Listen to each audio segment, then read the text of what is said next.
Okay, we're recording. So good morning, everyone, and thank you very much for joining us today for this 90-minute discussion about platforms, which ones we use for receiving homework for points, and how we use these platforms for receiving homework for points, and how we managed our time during ERT online. Time management was a big issue, I think.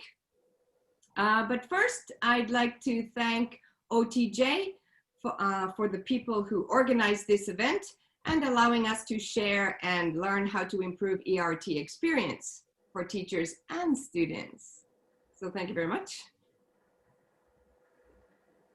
And next, let me introduce our session team. Megan Kaiser. I've had the pleasure of working with Megan at Mejo University in the past, and I presently work with Mike Lyons at Mejo for the past 12 years or so. Okay, so please introduce yourselves. Megan? Okay. Megan, go ahead. You go first. Okay. Yeah. Megan. Megan Kaiser, and yeah, I worked with Teresa and Mike in the past, and I'm currently at Tokushima University and living on Awaji Island. So nice to see everybody today. Mike. And I'm Mike Lyons. I live in Gifu-ken. I work at 3 universities in the Nagoya area, and I also have my own English schools. Mm-hmm. And I've been working with Teresa, as she said, for 12 years at Mejo University, and previously with Megan as well. Yep. Okay, so I'm going to kind of walk you through what our session is going to be like today. So we're going to start with the talks by the 3 team members. Teresa is going to be talking about how she used Line for homework management. I'm talking about Class Dojo. I used Line as well, but Line for me was a communication tool, and Class Dojo was where I handled. And then Mike is going to be talking about My Mobile World. After that, we'll have our first Q&A session for us as team members. You can ask us anything, any questions you have while they're still fresh in your mind about what we've talked about. And then we'll go into a My Share where, you know, we would like to learn from you what you did this semester. And a second Q&A so you can get feedback from, you know, everybody, or answer questions from everybody about that. And then finally, we'll wrap up and closing words, and we'll turn the recording off, and you can ask anything or talk about anything related to homework management that you'd still like to talk about. So that's how the session will flow today. And Teresa's going to be up first, and so I'll turn this over to Teresa. Okay, great. So that is just what Megan was talking about, our homework management system. So thank you very much. My name is Teresa, and I live in Gifu City. I am a mother of 2 children, so I'm pretty busy. I've worked in Gifu for 30 years teaching English at university, so this online ERT has completely thrown me off balance in the very beginning. So after the major panic, you know, I had to settle down my worries, my stresses, etc. So I'm sure everybody thought the same thing. Some of us had no experience using online platforms in our classroom. So that's why I wanted to talk about homework management. I have 375 students in 14 classes across 2 campuses. I use 5 course books. So you could imagine what kind of organization that took. I mainly use First Hand by Mark Helgeson, First Hand Success and First Hand One. So I actually use a physical copy of the workbook, and I also got the students on the Pearson online site. They've got videos, they've got some listening, and they have the answers for the PDF workbook file. So pretty much I had analog stuff set up in my syllabus. So I didn't want to change too much. Okay, so we were told classes were going online about 2 weeks before it actually happened. So we were left kind of dangling. So I'm like, oh, what are we going to do? So Mike and I, we had to figure out how to use the web class. So I had to figure out how to use 2 web classes. And so Majo's site was very difficult and required an English manual to figure out at home. So Mike and I figured that out over Zoom. So thank you very much, Mike. Shubun University system was so easy. I took a look at it. I was afraid at first, and then I called up the university and they gave me a face-to-face meeting of how to use it, and it was so easy. So I was really happy about that. So the first platform was the web class. Students could submit homework on the web class. So I checked it out, but I had to download all the homework on my computer, and I just thought it was data heavy. No thanks. So I kind of rethought how I was going to do that. So my second platform, I decided to use Zoom after talking to Mike Lyons, and we practiced Zoom together. And so I said, oh, I could do the textbook on Zoom. So I was really happy that Zoom was easy to use. I used Zoom for 90-minute sessions, conversations, listenings, reading aloud with students, and basically face-to-face asking students if they needed help. So it was a really great platform.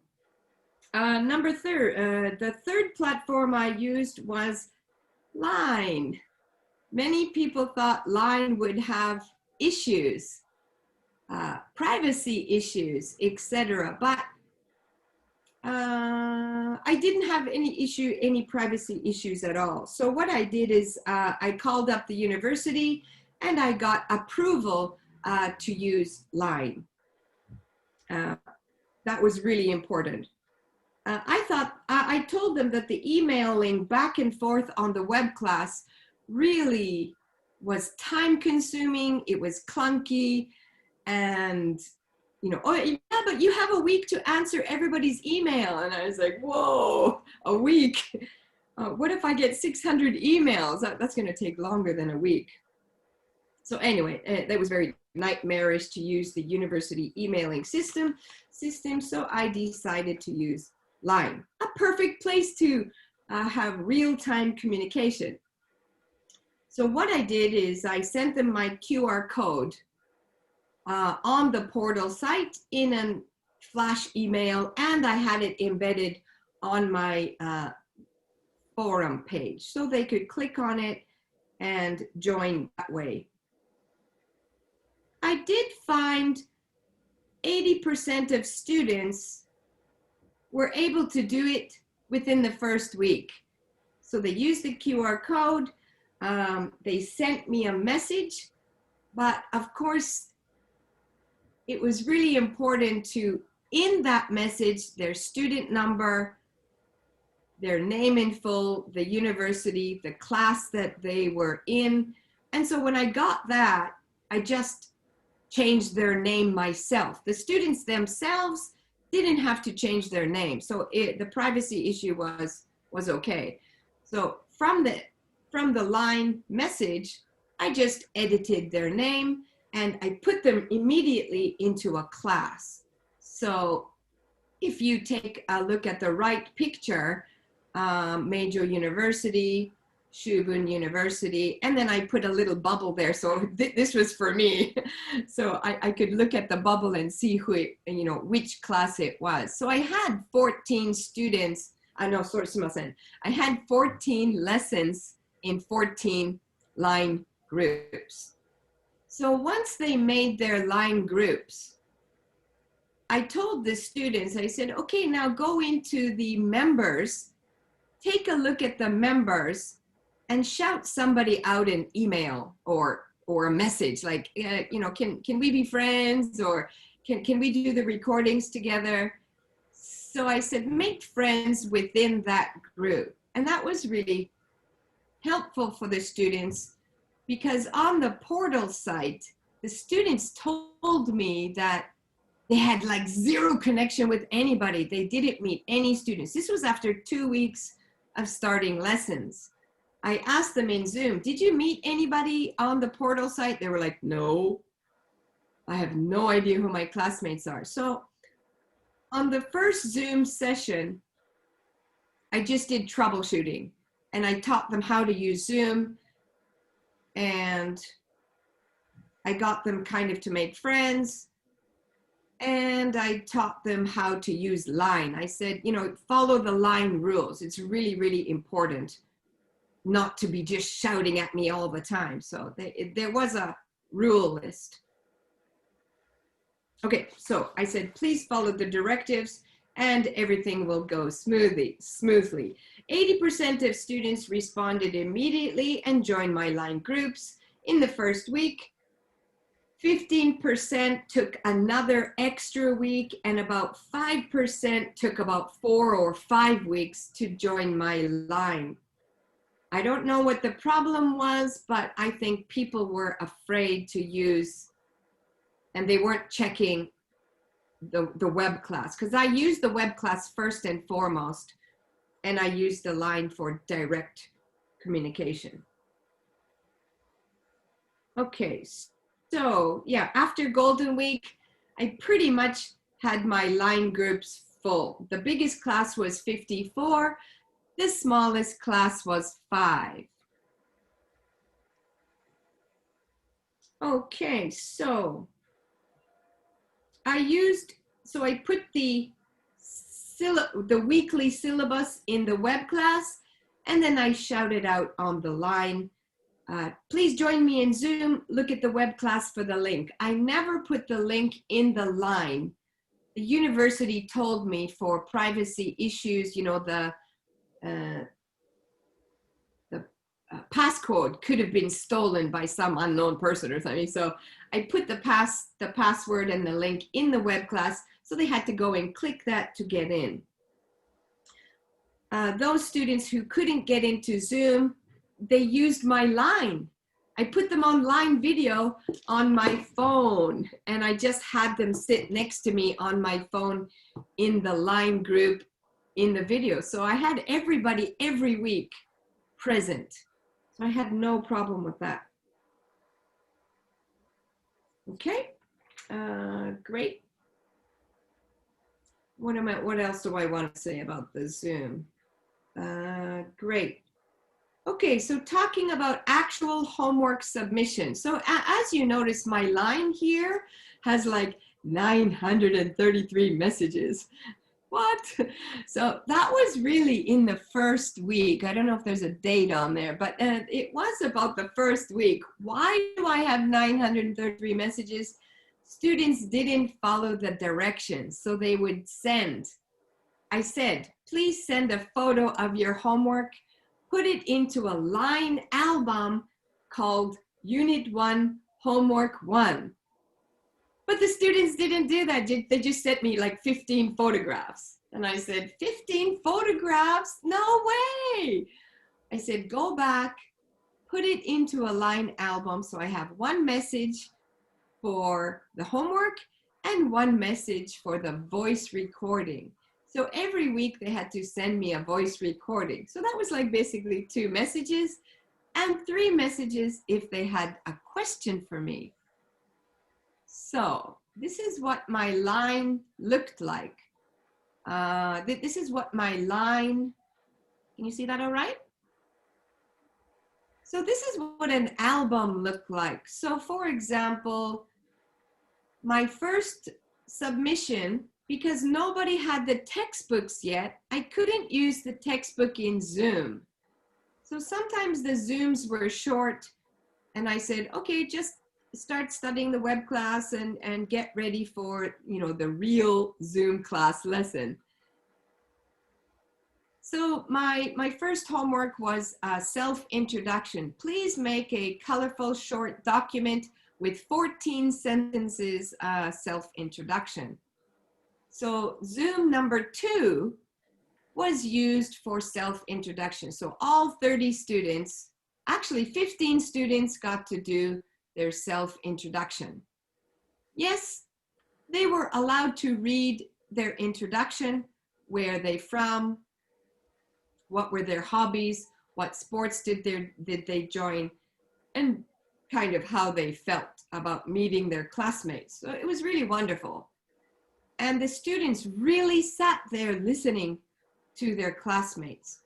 So this was a way to meet and greet. Let me see, I didn't, I'm sorry, I didn't, right. So this is what the album looked like for homework. Unit 1. Unit 2. So they had to take a picture of the finished pages of the textbook, the finished pages of the workbook, and then over here you can see the voice recording. And I always commented something. Oh, your voice was excellent. Thank you very much for a nice submission. This was really simple. All submitted, thank you. I was really busy that day, so I just had to shout and say, I got it. Thank you very much. Every time I looked at this, I recorded it in my book. That was really important because I couldn't really go back multiple times to check it.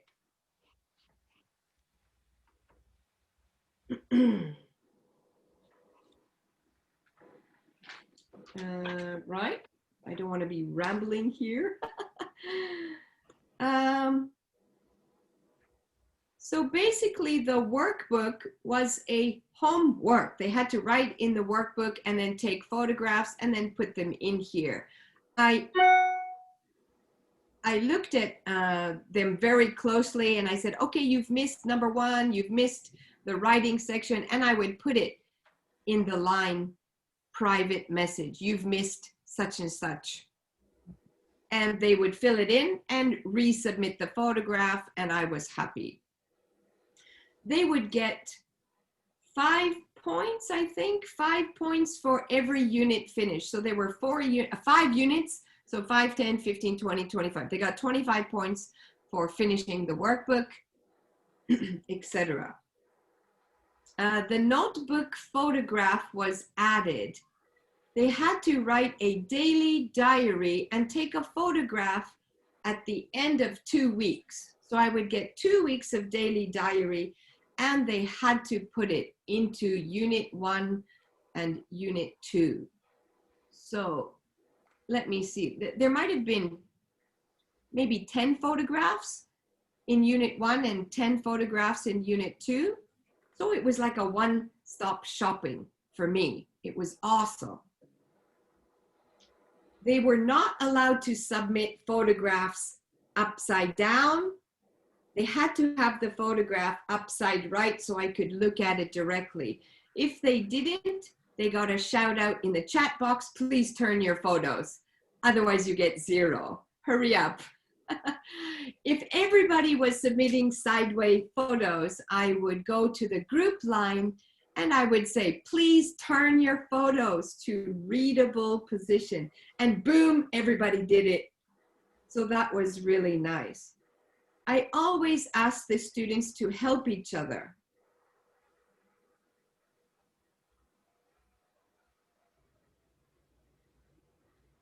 Okay, so getting right along here. In the beginning, of course, I was overwhelmed. After the 900 emails, I got 800, because I'm calling this now line email. It's kind of like a email. So I got overwhelmed with about 800 per week. So I started to offset the lesson in Zoom. And I started to offset the homework. So 7 classes submitted in week 1 and 7 classes submitted in week 2. So I could check 7 classes a week, and I would check it by the end of the week. At first, I was checking every day and commenting in these chat boxes because I wanted the students to get into a rhythm of submission. Like, don't forget to submit your homework, not leave it till the end of semester and give it to me like one stop. So I didn't want that. So I said, I'd like the homework now. And they started submitting regularly. So that was really pleasant. So, in the end, this box at this over here, this started to be about 400 a week. So I was really pleased to manage 400 emails a week. And after I stopped doing it during the week, I just answer regular questions. I did it on Sunday, 3 to 4 hours. I would get the emails down to 0 on Sunday and start again on Monday. As you know, in line, this voice recording, there's a date on it. Can you see that? It says, this is available from 7:15 until the 7/20th or something. So there was a validity date. So I had to listen to the recordings by the Sunday or by the Wednesday before the class. And so that's how I managed that. I was able to do all the listenings by the end of the week. If it was a video submission, I had unlimited time. So that was really nice. I could check it anytime, even till the end of the semester, I could look at the video, unless the student deleted it. So that was crazy. Sometimes I had to say, can you resubmit the video? I didn't have time to watch it. So that was okay too. So yeah, I managed my time. I got it to about 3 to 4 hours a week managing these submissions. So I'm just going to do a recap at the end. So let me see. I kept clear records in my grade books. I'm looking at next semester to do a digital one. I didn't do a digital one. I just had 14 classes and I just recorded everything quickly. So it was easy to look when a student asked me. I could tell them what they submitted and what they didn't. I'm just looking at my notes so I don't miss anything. So let me see. Let me see. So my grades consisted of Zoom participation, not Zoom attendance, okay? That was really important because some people couldn't get into Zoom, but most people did. So that was a kind of participation grade. I also did on-demand submissions where I did not do Zoom. I just said, submit this within 90 minutes during the class period. I did 4 voice recordings. I did 1 or 2 videos, textbook, workbook, daily diary of 3 or 4 sentences. I did a vocab list. They had to do their own vocab lists. That was really important. I did the pronunciation of all the vocabulary in the Zoom. I did the practice of all the conversations in Zoom. I did the readings in Zoom. So I had students read aloud together in the class. So the textbook lessons were done in the Zoom. I had 2 main documents and they were all theme-based. And then I had a final listening examination. My job was not to ask for more homework online. My job was to rethink how to receive the syllabus, already prepared syllabus, before we went online. So I looked at the syllabus and I said, okay, how can we submit the same kind of homework online? I really didn't make them do more work because I knew the students would be overwhelmed in other classes. So I did the preset homework, already set homework in the syllabus, plus the diary, plus vocabulary lists, and please submit those if that was really clear. I just want to say, of course, my job as a teacher was to present the theme-based language models in each chapter through conversations and listenings on the Zoom, provide the vocabulary pronunciation, summarize the grammar points, and encourage students to practice their reading skills out loud, and generally provide guidance and meaning and focus through each unit. So each student knew what they were supposed to do. So all homework was connected to the units in the textbook. It was not random. Okay, so that's how I did. So I just took some photographs. I'm not going to play you any videos for privacy reasons, but I did get permission to share these images. So the students had to prepare and memorize conversations and then do the conversations. We did have live lessons, not at major university. So those university students did everything by remote video. These students in this photograph did it on campus, wearing masks, using body action, no paper. So these were really nice to listen to. I did a radio show. So in one of the documents was my favorite city. And first, they had to create the document and upload it to the group line so everyone could see and read my favorite city. And then I surprised them. I said, okay, now you have to make a radio show using that document. And I got some really creative videos. These two guys were really funny. I laughed through their entire presentation. They had to say, good morning, everybody. Welcome to the radio show. And today's guest is, like this kind of thing. And yes, I allowed reading of their favorite city. And this guy had to ask questions. And this guy had to answer the guy's question. And then they had to close the radio show. Thank you very much. And I look forward to visiting your city. So how fun was that? I used a graded reader called the North Fence, the Atama E book, and they had to create a presentation of a story ending. I got some really creative videos. So like I told you, I used 5 different textbooks.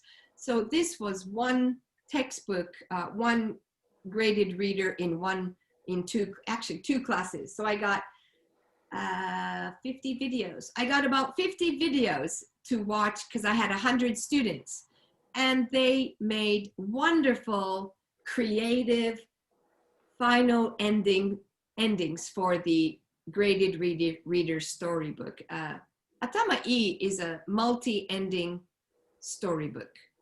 So this was really fun. So some of the students drew pictures and they kind of did they changed their photographs. Some students did body actions and drama. So I was really having fun watching the videos. At the, here we go at the, so these were the documents. So these were the introductions, and these were my favorite city. They created these on their smartphones. Everybody has a smartphone. And I taught them how to do it on their smartphone. Use your note app, either on Android or iPhone, paste it into a photograph app and give it a design, give it a background, put your name and student number on it, and submit it to a line album. So yeah, how fun. So this is what it looked like. My favorite city, self-introduction, and I had another health and nutrition where they had to make my favorite recipe. And they also did an online presentation of their my favorite recipe. At the very end, after I got all their videos, all their submissions, I said, thank you very much. And this was important. At the very end, I told them to write a thank you letter. Can you see these all right?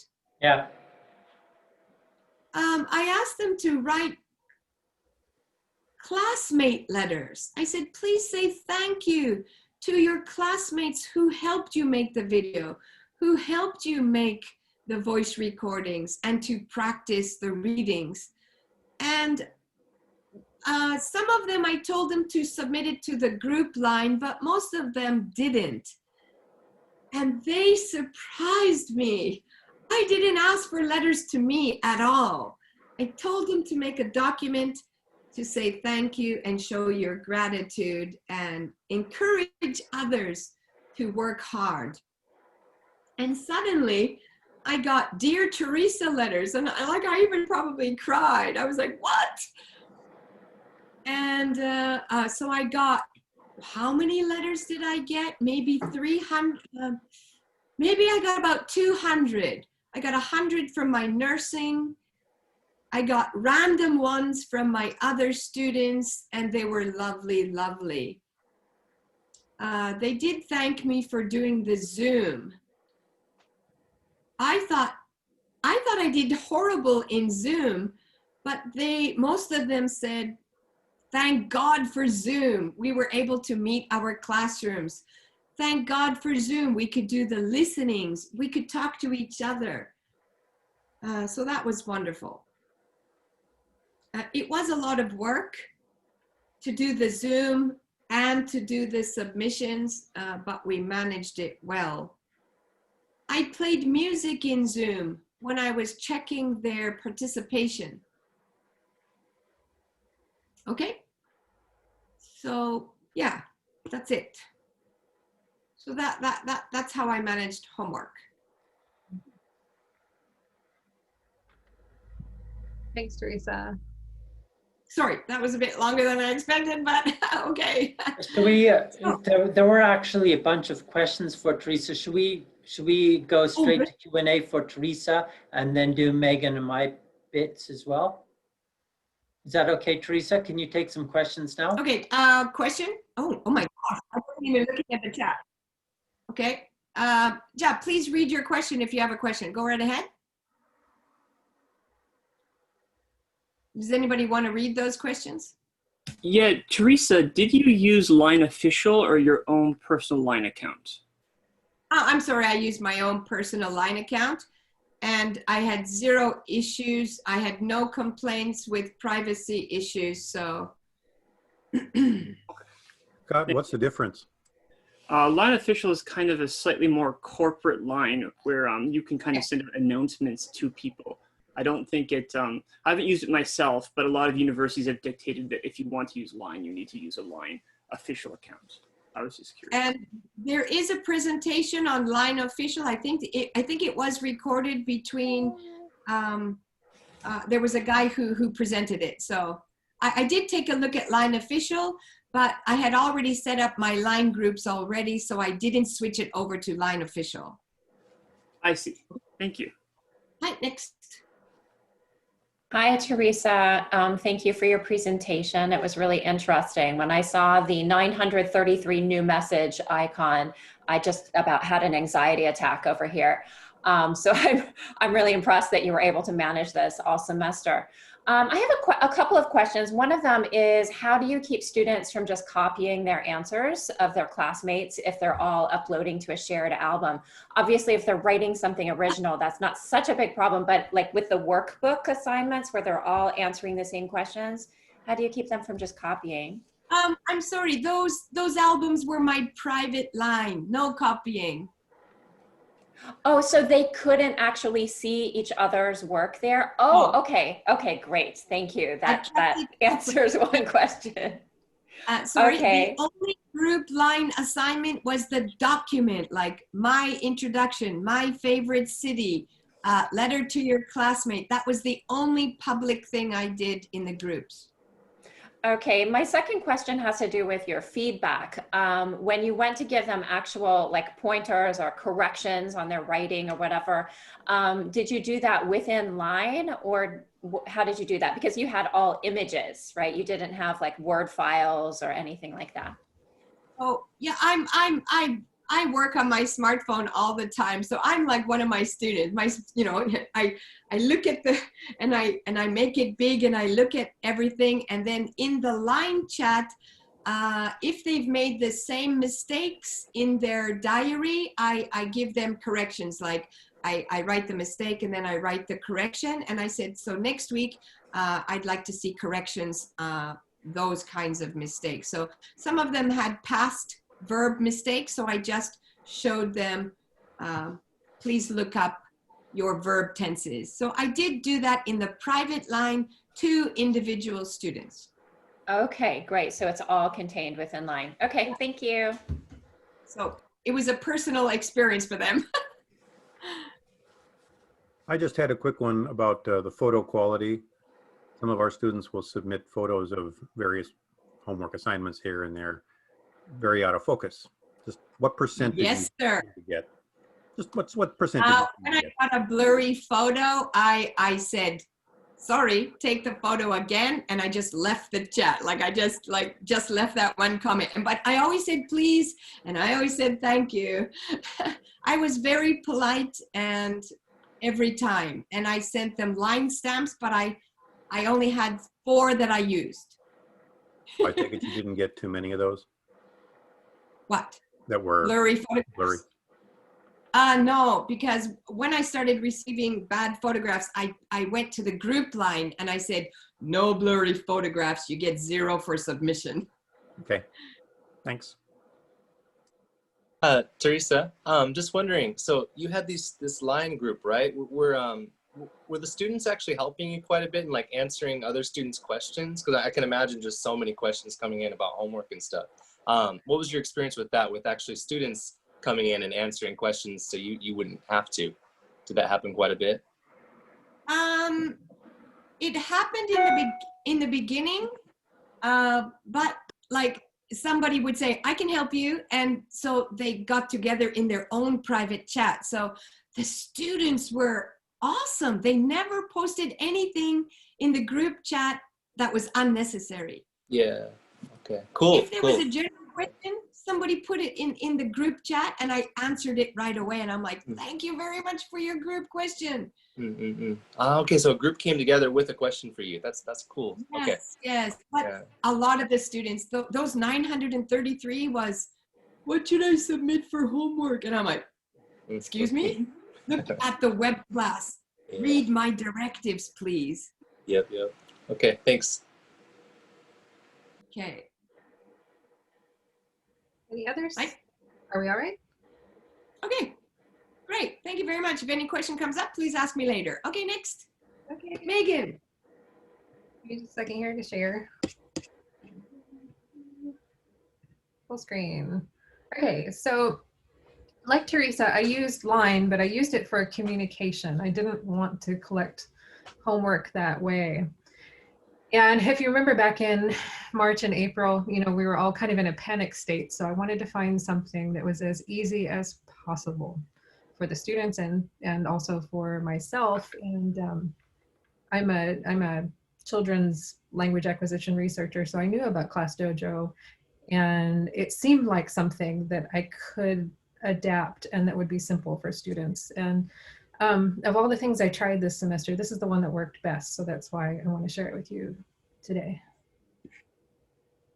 So students do have to download the app or use it on their PC. Most of them decided to use their smartphones or tablets for this, and this is what the student view looks like.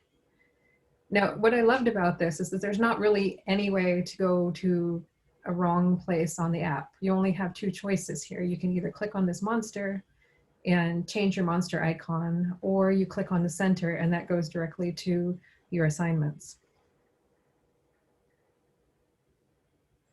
Just click. That's it. That's all you see. Because I was using this only for homework submission, I was very happy with the fact that the communication is teacher-student only. So there's no privacy worries there at all. No personal information is needed to log in. No passwords need to be remembered. ClassDojo works on a teacher-issued personal QR code system. You don't have to have a student ID. You don't have to have a Gmail. You don't have to have anything like that. You just send out the QR code from ClassDojo to your students, and that's what they use to log in. When they click on those assignments, this is what it looks like on the inside. You have a to-do and you have a completed down at the bottom. It's automatically sorted that way. After they do something, it goes down into the completed section. You don't do anything, they don't do anything, it just does that. And it's this very obvious list of what you still need to do. When you go to submit an assignment, so if you click on this "How do viruses spread" assignment, it immediately takes you to the instruction screen. So you're kind of prompted to read the instructions before you begin.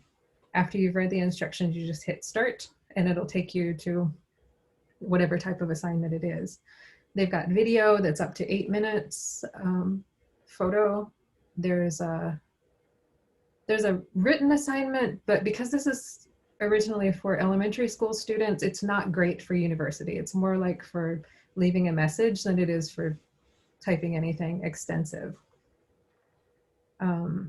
So I use mostly photo and video. And if my students did any writing for me, they would take a photo of whatever they'd written by hand. Or when we got better at this, we found out that you can also upload Word files, for example, or you can take a screenshot of what you've written in Word and upload it that way. And the send's really obvious, so it's hard to mess up again.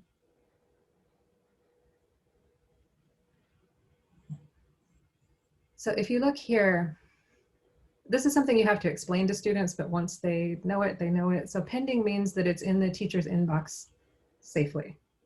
So I haven't had to do anything with this yet, and it already tells the student, hey, it's arrived okay. Which has been really helpful because, you know, one of the departments I teach is medicine at my university, and the students are very conscious of their grades and, you know, whether everything's okay. So I've in the past gotten a lot of emails when we've turned in things online. Hey, did you get this yet? Hey, am I okay? Is there anything else I need to do? And once they know about this, then they go, okay, yeah, it's there. You just haven't looked at it yet. And this one I think is wonderful. This is draft. If a student needs extra help or has misunderstood the directions, you can send the assignment back with feedback for them to try again. So this is very growth mindset oriented. If they've done something wrong, you can immediately send it back as a draft. They can work on it again and send it back to you.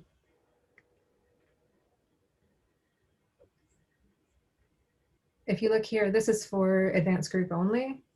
So it's possible now to set assignments for whole class or for specific students. Now this is a new feature in ClassDojo, but it's something that I'm definitely going to take advantage of this semester. You can differentiate.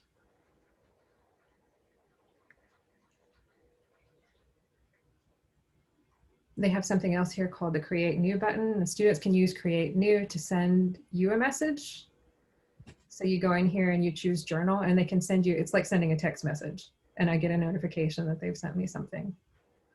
They can use it to send additional photos. They can send video if you want them to do drawings, you know, anything like that. This is not something that you've set up for them. This is something that they can just do. So one of the limitations of Dojo is that, say if you set a photo assignment, right now you can only send one photo at a time, and maybe you need more than that. So they can do the original photo in the assignment, and then they can send page 2, page 3, page 4, whatever they need via Create New.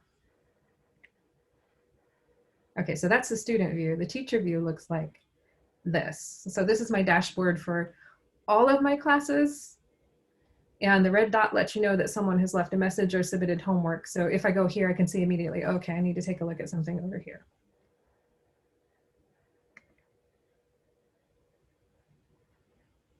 Again, this is teacher to student communication only. So only the teacher can see these screens. You see we've got monster avatars here. The avatars are auto-generated, but you can change them. And so for mine, all members of the same group have the same avatar. So as I said, I use Line for class communication. We use Zoom as well, but you know, for sharing what to do for homework and checking in every day and so forth. We did that via line in groups. And so these would, I mean, this is an example class, but these would be members of the same group. These guys would be members of the same group. And I can see right away who belongs where.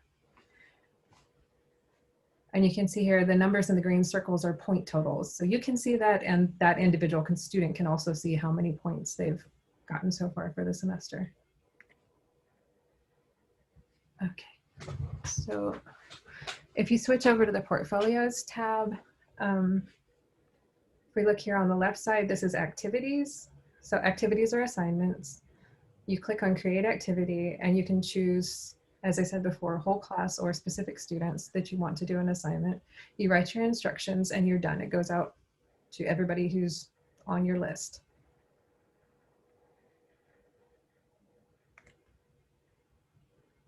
Then when a student submits an assignment, it automatically drops into the correct folder. So if you've sent out a vocabulary and pronunciation assignment #1, because of the way it's set up, automatically their assignment will go into vocabulary and pronunciation exercise 1. It can't get lost. It's always going to go where it's supposed to go. The yellow bell means pending on the teacher side, just like that yellow pending word meant on the student side. If you click on the submission, you can see the assignment. And then you have a choice here. You can approve or you can return as draft. So if something's gone wrong, the picture's not clear enough, or they haven't followed directions, you hit the return as draft, and you can also leave a message right here. Okay, this is what you need to work on. And they'll know that message is specifically for that assignment, and they get feedback right away. I mean, you can also, of course, tell them how many points they've gotten, or give them positive feedback and so forth. It's a really nice feature. On your dashboard as well, completed assignments move to the bottom, and you can view content by the assignment folder over here, and you can also view it by specific student.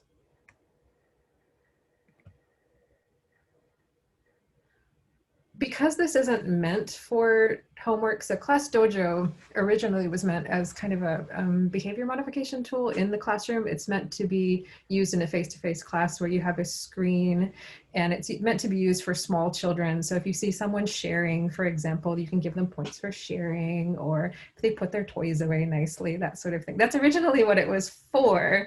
So because of that, you don't do the grading in the portfolio. So I've hacked this a little bit, and I go back into the classroom where you would have given those points. And you click on a student and a menu pops up. And these were all, previously these were all like sharing, and I washed my hands and I sat well and things like that, but you can change them. You can edit the skills, change it to whatever you want. So I changed it to all my assignment titles. Downside, maximum 5 points currently. They're thinking about changing that, but they haven't decided whether they want to do that or not yet. So you have to kind of change your grading scale a little bit for your homework if you do that, and just, your maximum has to be 5 points, then you can fiddle with the math after for weighting. What's nice about this, Class Dojo also has a reports section where you can see a detailed breakdown of each student's points. So when you award them points and then you go into this report section, you can see everything they've turned in, how many points they got for it. You can share this with your students, and your grading is kind of done.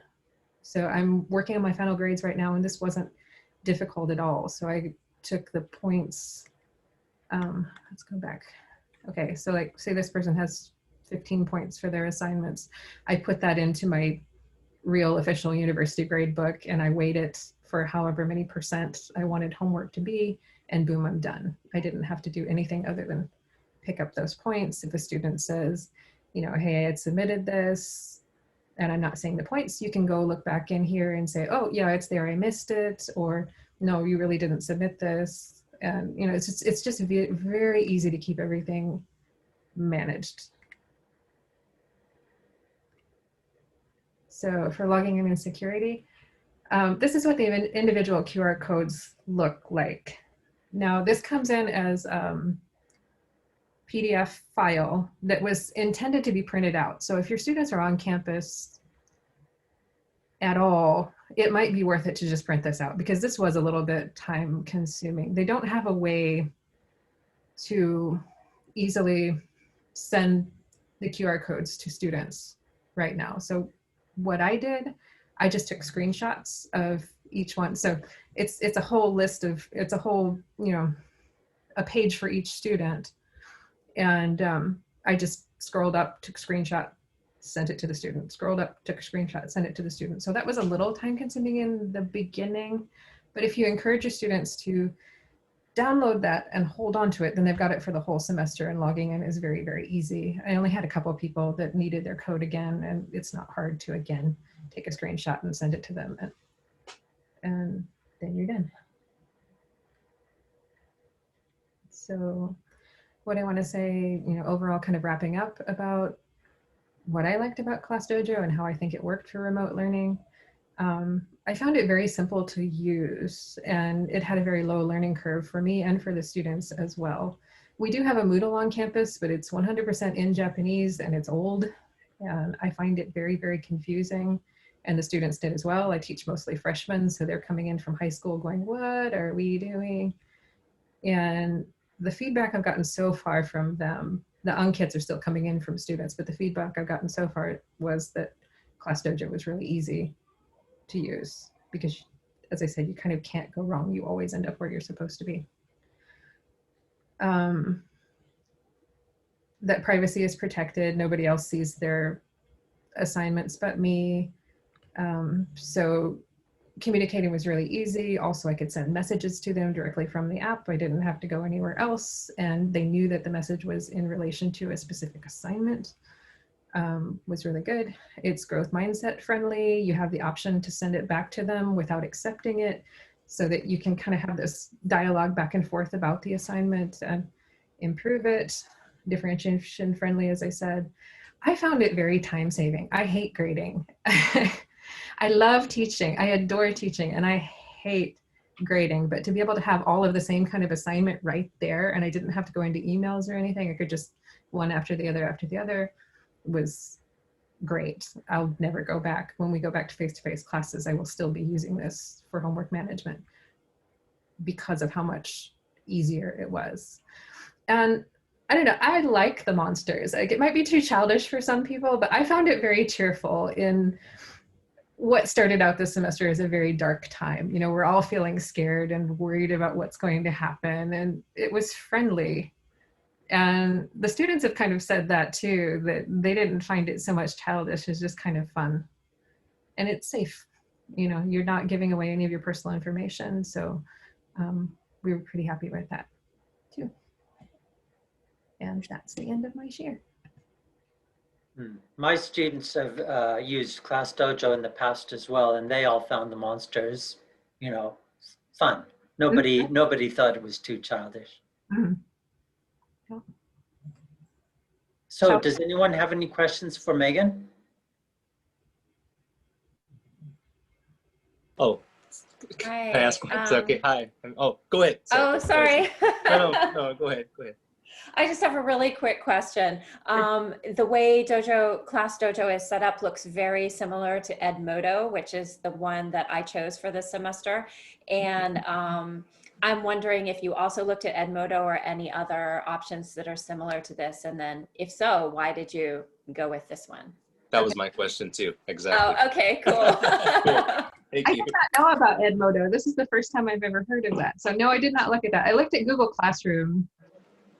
So I was kind of debating between this and Google Classroom, because there's so many things that you can do on Google Classroom, but I found the learning curve to get into it very difficult for me, and I figured it would be for my students as well. And I also didn't like how much personal information you had to give up. You had to create Google accounts, and I was just kind of, I don't feel good about this. So I was exactly like you. That's why I didn't go with a Google platform at all. And that's the things that you mentioned that you loved about ClassDojo were exactly the same things that I liked about Edmodo. No personal information, really low learning curve, really easy class management. But there are a couple of features I noticed that are on Edmodo that you might appreciate in the future that might be missing from ClassDojo, because I don't know why, they're just different platforms, but you might want to take a look at it. Yeah, yeah. Yeah. Thank you.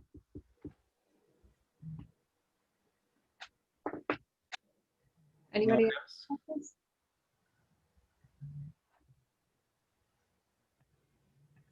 Okay, so shall I talk about my approach? Sorry, Mike, I just have a quick one. Go ahead, Glenn. Sorry for thinking about it late. Without the personal information stuff here, I find that I still need to have student numbers in order to organize my student list of information. Mhm. So is that something you can put on there? Not just their names?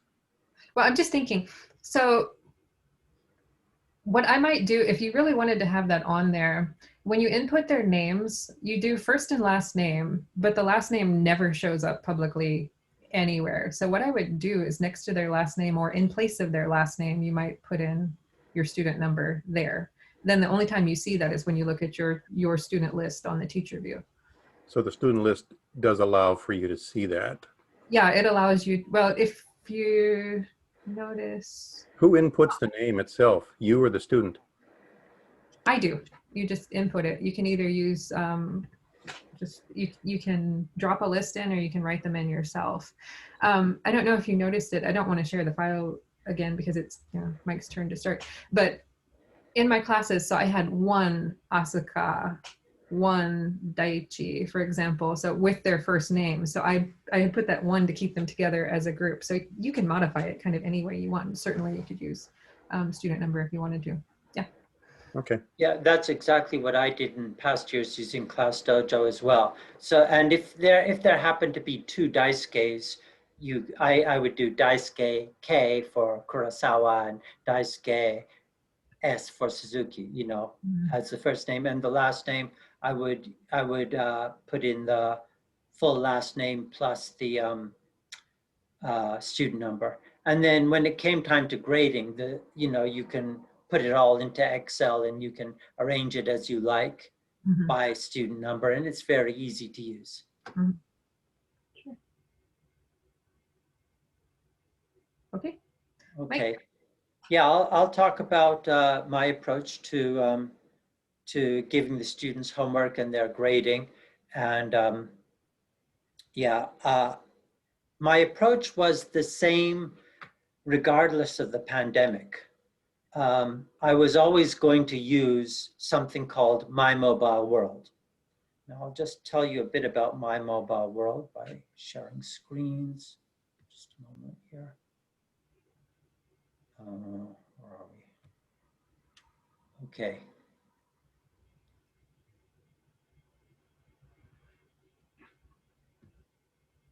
So using My Mobile World. My Mobile World is connected with the English Firsthand series that Teresa and I both use. There are 4 texts in the Firsthand series, Access, Success 1 and 2. I'm using all of them except Success. I use them in my universities and I also use them in my conversation school. When students buy these texts, there's an option. They can just buy the text, or for an extra 200 yen or something, they can buy this text plus My Mobile World. My Mobile World is an online platform which is created by the publishers and by Pearson Education. And that platform relates to the book and just has a lot of exercises relating to the book. So I told the students I want them to buy the book plus the 200 yen, and they get the 1-year subscription to that platform. I'm going to show you some exercises from the platform in a moment. First, this is the teacher's dashboard. You can see this is one of my private students, and these are my university courses. It's very easy to use, very easily laid out. And Yes, clicking on them, you get, clicking on one of the courses, you can see inside the course. The courses are all the first-hand courses are divided into 12 units, which makes them very suitable for university courses. The first semester is 6 units, you know, basically 2 units each week. And right now we're looking at Unit 1. Unit 1 has vocabulary, listening, language, real stories, and video activities for the student to do. Altogether, the total is about 28 activities, and each activity is roughly 10 or 15 minutes long.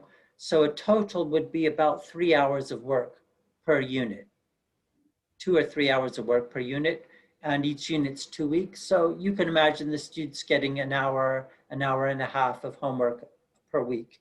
It's not too much for them. And I'm going to show you the activities in a moment. They're not difficult to do, and they're not intimidating. So they're very comfortable for the students and extremely comfortable for the teacher, because I don't have to do anything. It's already prepared. All of these activities were prepared by the publishers. And then at the end of the semester, how about grading? Well, that is also very easy for me. This is what I can see. This is a download of the student's completion. I've blurred out the names, of course, but green means that it's been done. This particular student, number 23, didn't do it, and 23 is a student who I contacted by email, and I said, why haven't you finished yet? And is there anything I can do to help? And you have to finish in order to pass my course. You can see basically that's all the work that I had to do in terms of dealing with homework. That's it. The rest of my time is on Zoom, and I'm practicing English with the students on Zoom. Or in the case of one of my universities, it was on campus. Anyways, let me show you a couple of activities. This, I believe, is from English First-Hand Access. It's Unit 5, Who's That?, which is a unit about family members. Let me choose one of the listening activities at random, or this one. Okay, the students click on it, and then they have to, oh, by the way, I am looking at the student view right now. The students click on it, and then they attempt a quiz.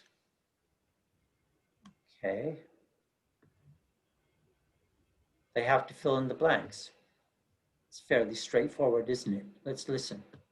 Tell me about your family, Pat. Can you all hear that?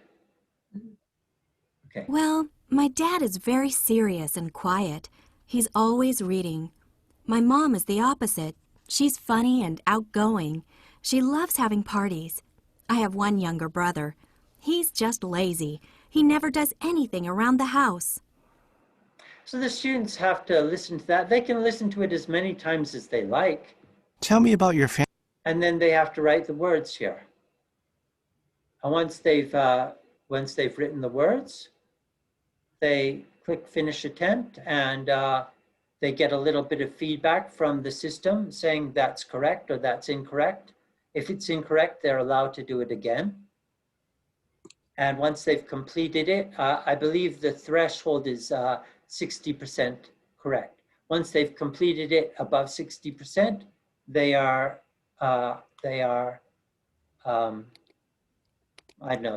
registered as completed in the system. And once again, when I download the completion thing, this activity is noted in green for done. Yeah, and that, oh, I was going to show you one more as well. Okay, that was a listening activity. I'll show you a vocabulary one also, more or less at random. Here, let's choose this one. It's very simple, very straightforward. They have to learn the word parent. They can click on Parent. it. There are 31 words in this activity they need to learn. Parent. If they click on the card, they get Oya, the Japanese word for parent. They can also hear it if they want to. 亲 And they go through all of these: parent and child and aunt and uncle, etc., etc., etc. They also have the option to do one of these activities. They're all very simple. I'll choose match. Start game.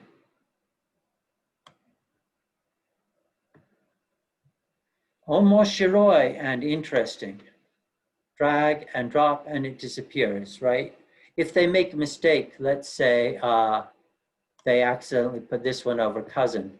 Oh, it doesn't work. Oh, Itoko over cousin. It's green and it works. So they can use this and they can time themselves. There's very little stress here. They don't have to do this if they don't want to. But anyways, the students must complete My Mobile World unit, each unit prior to the Zoom lesson, and that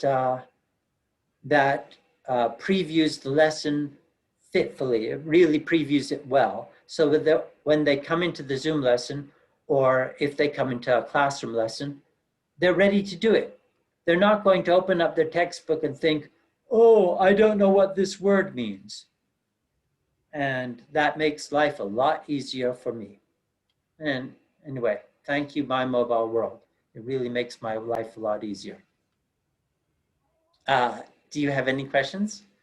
Which vocabulary activity is used most often?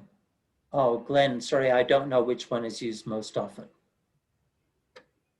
For us, we have a Quizlet tied into our Moodle vocabulary too. Yeah. And as much as we try, coaxing them to do some of the activities, predominantly they just do flashcards. Yeah, I wouldn't be surprised. There is they just download the list and study it offline, but just curious. Any other questions? Mike, there's a couple in the chat. Oh, what's yours, Jay? Yeah, I wanted to ask you about how you registered your students into the courses, because we were piloting the program in our university in Kyoto, and we were advised to do batch registration because we have such a large number of students in our program. But we discovered that the batch registration system had some limitations. In that the way students had to register, teachers actually pre-register their students, but we had some students following the insert card in the materials and registering themselves. And that created quite a lot of either double registrations or problems with used access codes. And I wondered if you had any management issues that you ran into. I had management issues. Yes, I did. The management issues weren't enough for me to say, don't use My Mobile World, but the management issues were significant. That issue that you say about registering students, it wasn't easy. Students were getting their textbooks at different times. Students were putting in the wrong access codes. Students were having trouble with their names. Students didn't know what to do, so they just left it until the last week. I had major management issues, but I'm looking forward to the second semester where they're already registered and they already know what to do. One of the things that I'm trying to work with Pearson about is giving the individual classroom teacher the ability to control the enrollment in the grade book, because at the moment, due to their verification system, once the students are enrolled in a class code, teachers don't have the ability like to delete students or to move them. If a student moves to a different teacher in an off semester, like moving from spring to fall into a different teacher's class in the same level, you can't physically move that teacher to a different roll book. You have to ask Pearson to do that. And that's caused quite a lot of management problems on our site. I can certainly see that happening, yeah. But, you know, Pearson's really nice about it, though. They have hardworking staff that try to fix these problems as fast as they can. Right. I have a feeling we kind of overloaded them. We have like almost 3,000 students. So the first 3 weeks of term were pretty touch and go. Was that this year? Yes, we're just piloting it over the year. And we did discuss with them that we would have because we didn't have in-person teaching, we just had freshman students coming in very doe-eyed without the benefit of a freshman orientation session. And so I think we kind of overwhelmed tech support first 2 or 3 weeks of the semester. Yeah. 3,000. Did you have any trouble with access codes? We had lots of problems. There's some wrong access codes sold in Japan. Yeah, we also have problems if students miskey. If they miskey, they may be, the access code may be valid, but it will use, the system will count it as used. So if another student has that same code, they won't be able to get in. Right. Yeah. Right. Yeah, would you agree with me with what I said a moment ago that these problems are not enough to say that you wouldn't recommend My Mobile World? I think the system has merit, but it feels a little bit like a beta app to me. It's basically a Moodle system, but because it's proprietary, it doesn't have the same flexibility that Moodle would have as an open source app. And there's quite a lot of coding mistakes in the exercises that students discovered going through the program for the first time. And you can edit the problems individually as a teacher, but what we really need to do is kind of collect all the errors and have Pearson make one correction to the class master file. Yeah, the template, right. Yeah. Otherwise, I mean, if individual students create their own correct courses, you can keep copying that one and keep using it in successive semesters. But we feel like a lot of students were frustrated by it because they would be doing the correct work and the system would come back and say, you know, you have an error. And then for multiple attempts, there's the default setting is that there's a grading penalty for wrong answers. So if you set it to unlimited attempts, still you won't get 100% completion. So that was a little bit of an issue. Yeah. Yeah. But I do think it, especially being in the context where we don't get to be in person, it's a really useful system to reinforce the textbook type of activities. Just time on task increases, and the activities follow very closely to the actual content of the textbook. And that's positive. But just the registration issues are really something that makes us kind of consider whether or not we're going to continue using the system next year. I think that we may need to have Pearson kind of create kind of registration videos for us. Because the online help also, students independently go to the online help. There's bilingual help pages, so they can read it in Japanese, but they're giving them kind of misleading registration information. So they'll follow all the steps that they, you know, with their due diligence, they're doing the best they can, and they'll end up with a problem. So that's something that we really have to work with Pearson on, I think. And I'm just wondering if other people are using the same kind of materials.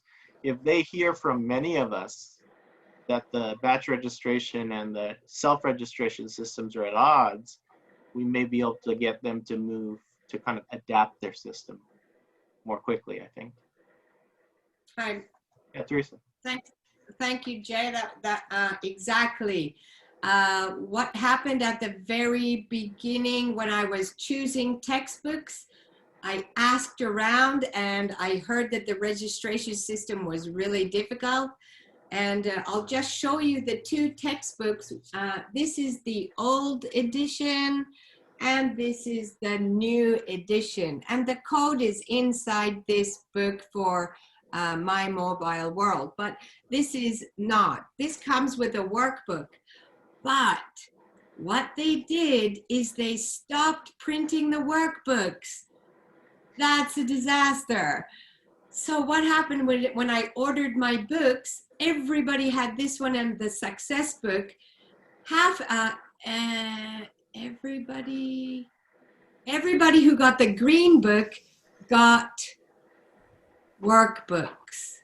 Kana? Or was it the opposite? Yeah, everybody who got this book got the physical workbook. But everybody who ordered the yellow one, the success, no more workbooks. So I mailed Mark and I said, oh, please, is there a PDF? And he gave me a PDF.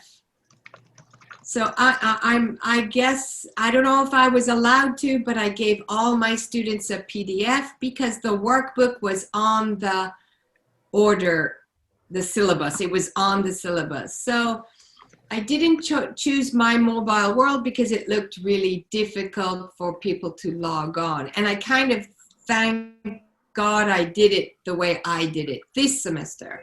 Next year, I'd like to use MMW, but yeah. I just got to go to the grab the doorbell, but all of the workbooks are available on the Pearson portal. So Are they? students As in can access PDF? it. Yes. I'll be right back. Sorry, I have to get the doorbell. I have a question from Timmy Yang. What's the shelf life on this particular edition of the book? What do you mean, Timmy? Like, how long would you use it? Like, as a teacher, like, I mean, of course you can use it indefinitely, but in terms of when the content is updated. English Firsthand, the series is old. I mean, it's actually, it was actually the text that I used first when I became an English teacher in Japan. So that was 1986. That's when I first started using it. And it's been updated, well, 5 major editions. So that's what? That's about every 5 or 6 years it gets updated. Oh, okay. So this material, so as a teacher, you would be using it for around 4 to 5 years until the next edition then? Yeah, probably. Okay. Thank you. There was something about the second term here.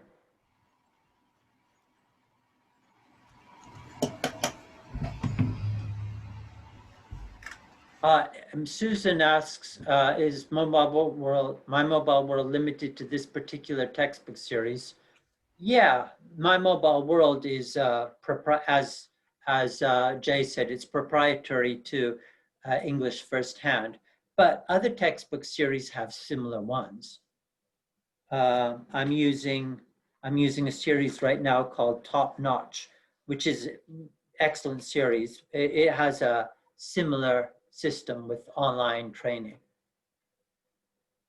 Students pay a little bit extra and they can do that. There's another question, CERF level. Yes, it does. It's written on the bottom, at the back of the book there, on the very bottom. The green one looks like A2. So it's an intermediate or a pre-intermediate textbook. CEFR A2. And it is a 4 skills textbook. There's writing, reading, listening, speaking. I love this textbook. It's got everything. You can pick and choose the activities. Yeah. Kim says, my students have this book, but I've never heard of My Mobile World. You can buy the 5th edition without My Mobile World, or you can buy it with My Mobile World. It costs about 200 yen more for My Mobile World. And My Mobile World is good for a 1-year subscription. And again, it costs about 200 yen, 200, 300 yen, I'm not sure. Jay, do you know how much it costs? No. I was told it was about 500 yen, but I don't have the ISBN in front of me now. There is one warning about using other versions. If your students buy the My Mobile World version, they can't buy it separately. Right. So they cannot. And that was another issue we had, was there was a textbook shortage at the beginning of the year. Same here. And so students independently went through Amazon or other resellers, and they got the wrong version of the book. So Pearson was good about giving them licenses, but that was also a problem. So if you do want to use this My Mobile World, you have to be sure that you order the version with the built-in license. Yeah, it's this one. Yes. The covers are different. The covers are definitely different. If you choose this new updated version, you can get the PDF physical workbook and not do the MMW. Because they do have a student support system, online videos, listenings, etc. So I like that point.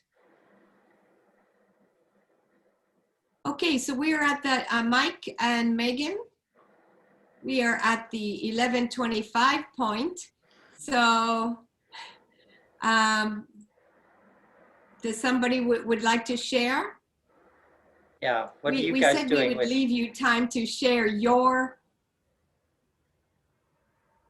So you've probably got about 30 seconds each person. Does all. Who wants to say what they use? You can say like, what do you use? Moodle, Google, no,違うね. Web Class, Line, Dojo, Emodo, Google Teams, Moodle, Quizlet, what? Yeah, I just use the Moodle assignments, whether they're quizzes or what it's called, Moodle assignments or whatever. Okay, please, everybody tell what they use. My issue is, as a part-timer, I'm at 3 schools, 8 departments. I have 450 students. I use Web Class at one school, Google Classroom at another school, and Moodle at the third. And I like all but Web Class, which is horrible. My problem very quickly was, different kinds of homework require different types of time. I do process approach to writing and presentation, so I don't mind giving them a lot of detailed response. But the quick homework, the stuff that you used to check in class, or the just done or not done, I found took up an extraordinary period of time. So that's what I'd like to hear from other people. How that quick stuff, how did you handle that? I can address that, Patrick. Yeah, I would say that Google Forms is the best thing to do for that. Because if you create a quick Google form and have an upload link to Google Drive, the best thing you can do is it spits everything out into an Excel form. So you can quickly click the link, and then even in the same Excel form, you can click that they've completed it or give them a quick score. I use Google Forms for quizzes, but I find it's very glitchy if you have open answered questions. You type in, you want to give it 5 points, and you type in the word 5, but the score says 723. So I have to double check every single thing. So it worked for tests, because I have, I'll give that for 2 or 3 minutes per student to check a test, but I'm not gonna do that for homework. I would suggest maybe try grading in the Excel form itself or the Google Sheet form, because a quick glance, all you have to do is highlight the wrong ones red. I find No, but the things I have open answers, so there has to be the multiple choice and the short answers on Google's easy as pie. I agree, but I often have open, they're writing sentences. I want them to produce something. So at the end of a test, the last 3 or 4 questions will be open-ended. I have to score those manually. And things like when you want to give them feedback, you have to click it, then click the box, then type it in. It won't automatically go. So things like scoring it, the scoring again glitches. So I have to be extra careful about entering the score. And then if I want to give them a feedback answer, again, you click the student feedback button, a separate window pops up, and you can't tab to it. You've got to arrow over, click on it, and then type it in. Things like No, that. no, I agree with you, Patrick. That's why I'm saying that if you go and export the data into an Excel form or into a Google Sheets form, you don't have to deal with that interface. Then the students aren't going to get feedback, which is a big part of what I'm doing for the quizzes. Right. I could just Yes, I agree. individually send the feedback, but yeah. Thank you. I appreciate that. I'll consider grading in Excel and just doing something else, but I appreciate that. Okay, would somebody else like to say something there?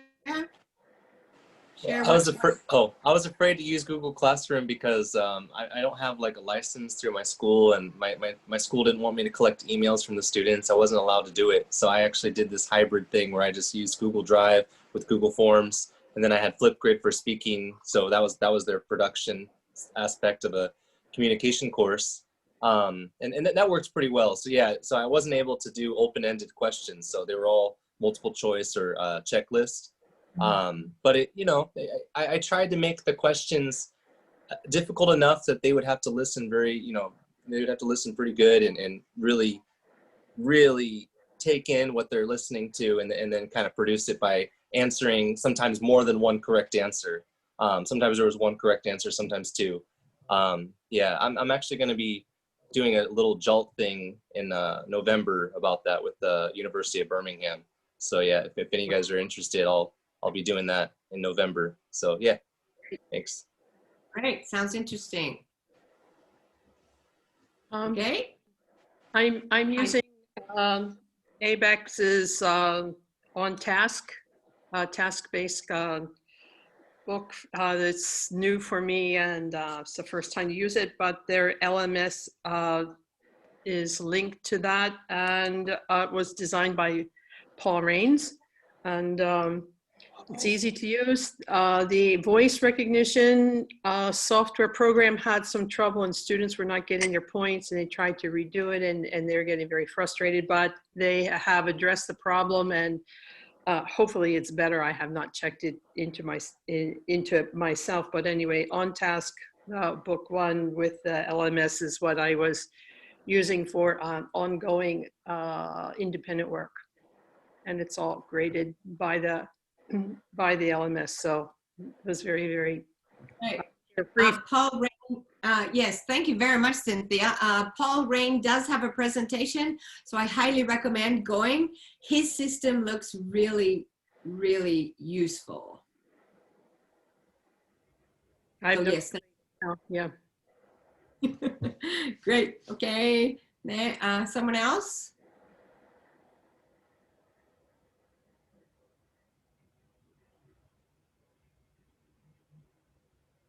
I don't know how much time we have. I can go a little bit. Okay. We have a university Moodle, which actually is the interface is clunky in Moodle. It takes teachers a while to get up to speed. So we did have a problem with on the teacher end rather than the student end with that. But we also have a site license for Office 365. So that allowed us to take advantage of forms, MS Forms for surveys and things like that for our survey research courses and presentation courses, and PowerPoint for presentation as well. People have sort of mentioned some other things like Flipgrid has a screencasting function. I think David mentioned he's using Flipgrid. So that allows for presentations both where the class can see the student's face at the same time that they're looking at a PowerPoint slide. And then you can screen record those and post them so that students can review their own work. And you can have peer feedback that way as well. So that was useful. And then as you know, like Mike is doing, we use My Mobile World, and we're also been using English Central, which some of you probably are using as well. And English Central has a new feature where they have a vocabulary, increased vocabulary emphasis, where they have several word lists. You can do TOEIC vocabulary or academic word list study as well.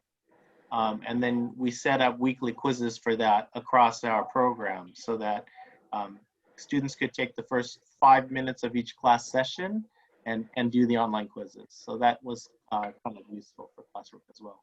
And then for record keeping and quizzes, we've used Moodle. That's it. Great, interesting. Did you find it all the students complaining there were too many platforms to learn?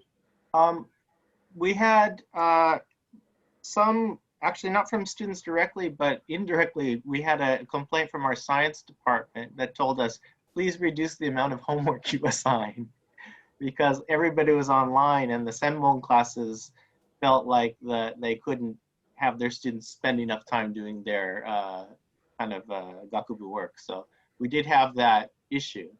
And we also had some teachers who were not teaching synchronously.